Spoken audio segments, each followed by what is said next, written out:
In the Middle Ages, ordinary religious life was stranger, more porous, and more emotionally driven than most modern people can imagine. We tend to picture medieval Islam and Christianity as two sharply separated, doctrinally self contained civilizations staring at each other across a fault line. The reality was far more intimate.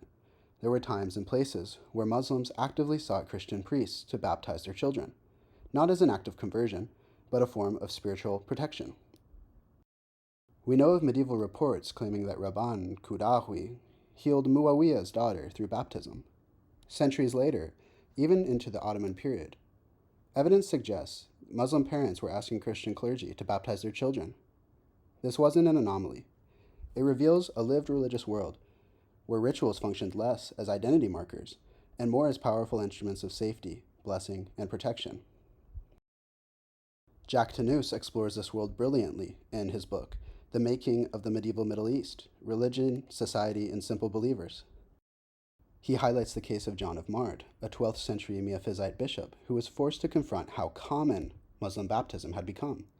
By this point, the problem wasn't whether priests should baptize Muslim children, it was how to regulate it. So John of Mard issued a canon. Muslim infants were not to be baptized in the same font as Christian children. They were instead to receive a different baptism, in unconsecrated water, on a separate day. John explicitly frames this as baptism, quote, for repentance and remission of sins, end quote, invoking a baptism of John the Baptist, rather than the sacramental baptism that initiates someone into the Christian church. John was not innovating out of theological curiosity. He was reacting to lived social reality. Muslim parents wanted this. Priests were doing it. Communities assumed baptism worked. It protected, it purified, it guarded children from evil. And this wasn't confined to Syriac Christian territories.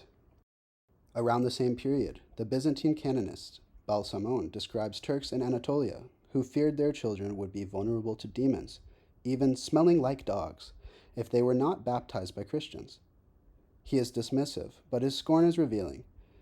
Muslims were not seeking baptism as doctrinal conversion. They were treating it as spiritual technology, a powerful ritual medicine. What we see here isn't a breakdown of religion. It's what religion actually looks like when lived by real people rather than crafted by theologians. Boundaries were not clean. Rituals crossed lines. Fear, hope, illness, protection, and community shape decisions more than systematic doctrine. And once we see this, the early Islamic Middle East looks less like a battleground between two monolithic faiths and more like a shared religious ecosystem, full of competing leaders, but deeply interconnected, ordinary believers.